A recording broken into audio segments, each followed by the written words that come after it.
Il est 8h16 et c'est François Durovray qui est l'invité de France Bleu Paris. Noé da Silva, vous recevez le président du conseil départemental de l'Essonne. Bonjour François Durovray. Bonjour Noé da Silva. Merci d'être avec nous. Vous vous présentez devant l'association des maires d'Île-de-France ce matin.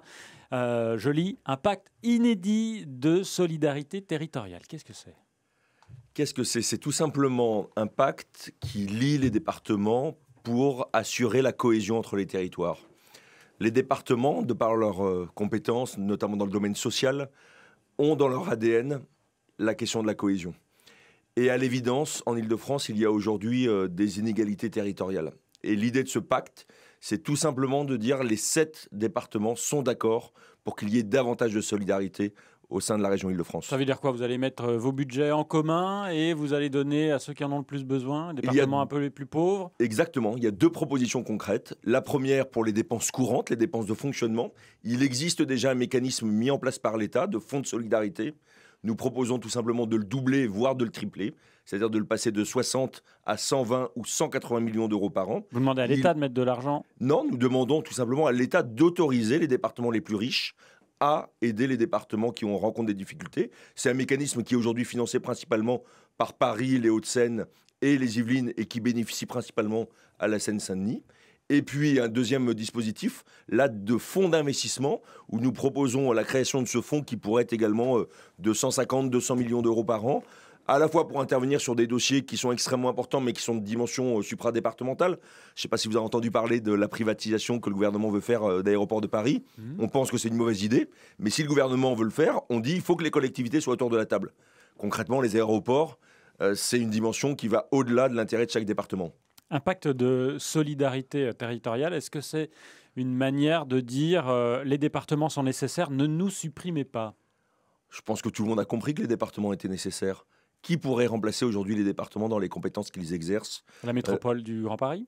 Est-ce que franchement, vous imaginez que la métropole pourrait gérer, par exemple, 1 million de dossiers de personnes handicapées ? Ça serait une administration monstrueuse et beaucoup plus coûteuse et beaucoup moins efficace. Vous parlez aujourd'hui de mettre en commun plusieurs budgets au sein de tous ces départements. Mais pas les mêmes dossiers. C'est un territoire encore plus grand. Traiter la question des aéroports, traiter des sujets qui ne peuvent pas être gérés à l'échelle d'un département parce qu'ils sont trop importants. Oui, les dossiers de la vie quotidienne, les dossiers sociaux que les départements gèrent, nous avons la bonne taille. Et concrètement, aujourd'hui, personne ne peut imaginer supprimer les départements. Donc non, c'est de l'innovation, parce que nous estimons qu'effectivement... Mais c'est dans les tuyaux du gouvernement. En tout cas, ça a été annoncé. Il y avait une étude. Une réforme, oui. Moi, j'ai entendu... On en est où ? Écoutez, je crois que le gouvernement l'avait annoncé pour l'automne 2017 et qu'aujourd'hui, on parle plutôt de 2019. Ils se rendent bien compte que autant l'idée d'une métropole régionale chargée des grandes questions pour notre région capitale, c'est quelque chose qui s'impose, autant derrière l'organisation est extrêmement complexe. Mais justement, en parlant de complexité, vous parlez de cette répartition de l'argent au sein des territoires pour qu'il y ait ce qu'on appelle aujourd'hui la péréquation territoriale. Et vous dites que c'est inédit, mais ça existe déjà, notamment au sein de la métropole et au sein de la région. Il y a déjà des péréquations territoriales. Alors elles sont très faibles. Et c'est vrai qu'il y a pourquoi créer un nouveau mécanisme qui existe déjà ? Ah non, nous renforçons le mécanisme. Ce que je vous c'est indiquais tout à l'heure. C'est vraiment pour dire on est là et on est utile. Non, il y a des différences de richesse entre les départements de 30% aujourd'hui.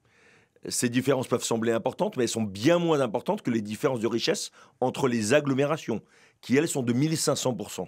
Et nous proposons tout simplement au travers de ce pacte d'augmenter les crédits qui iraient des territoires les plus favorisés vers les territoires défavorisés. Donc on ne crée pas de nouveaux outils, de nouvelles machines.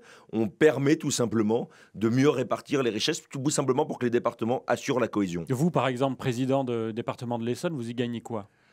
Vos habitants vont y gagner quoi ?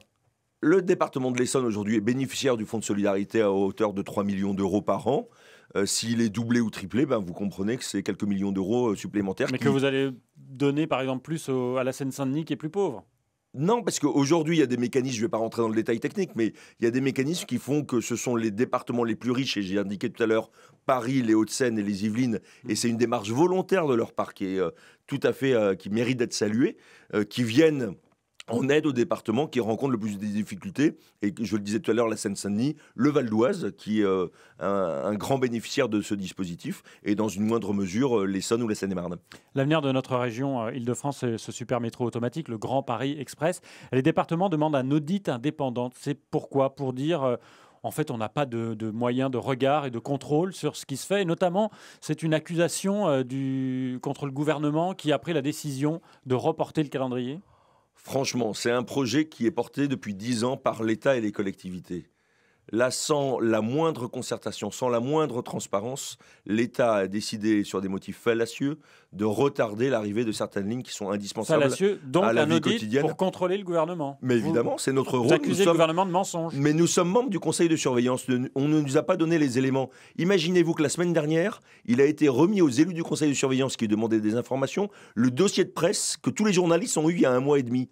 Comment traite-t-on les élus dans ce pays? C'est pas normal, nous demandons un audit, c'est la loi qui nous le permet. Si nous ne faisions pas notre travail, nos concitoyens pourraient légitimement nous accuser de suivre l'État et le gouvernement sur des positions qui ne sont pas favorables. Nous demandons cet audit et nous demandons d'ailleurs à ce que le gouvernement fasse meilleur cas des élus et que notamment la désignation du prochain président du conseil de surveillance soit vue en concertation avec les élus. C'est vrai que aujourd'hui, vous dites que vous ne servez à rien. Non, nous disons que nous exerçons notre pouvoir de contrôle et que certains au gouvernement aimeraient que les élus disparaissent. Mais nous sommes en démocratie. En démocratie, il y a des élus. Il faut que certains l'acceptent.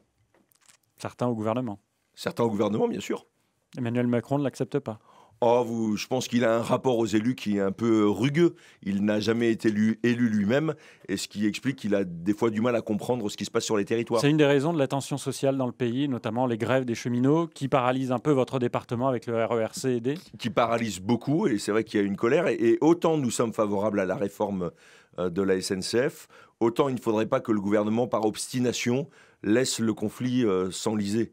Il y a un moment où il faut aussi avoir adopté une posture de négociation et notamment dire ce qu'ils veulent pour le rail, ce qu'ils veulent pour la vie quotidienne des Franciliens. Non, ils parlent du statut des cheminots. Moi, j'aimerais que le gouvernement nous dise ce qu'il souhaite faire pour l'amélioration des mobilités des Français et notamment des Franciliens. Je voudrais que le gouvernement prenne davantage en compte les usagers. Imaginez-vous, et c'est un amendement que je vais déposer tout à l'heure à Île-de-France Mobilité, qu'aujourd'hui, ce sont les Franciliens qui payent les journées de grève de la SNCF. Même lorsque les trains ne circulent pas, on paye au titre du contrat que l'État nous a imposé. Est-ce que c'est normal? Non, moi j'estime que nos concitoyens doivent être aussi respectés. Est-ce que vous savez si le pass Navigo va être augmenté? C'est une décision, vous l'avez vu, qui sera prise au mois de juillet. Il y a de meilleures recettes aujourd'hui et nous ajustons. Il y a un point qui tient à cœur à Valérie Pécresse comme à Stéphane Baudet, c'est de ne pas sacrifier les investissements de vie quotidienne. Donc si nous pouvons évidemment modérer l'évolution des tarifs, nous le ferons. François Durovray était l'invité de France Bleu Paris, président du conseil départemental de l'Essonne. Interview à retrouver en vidéo sur francebleu.fr. Bonne journée.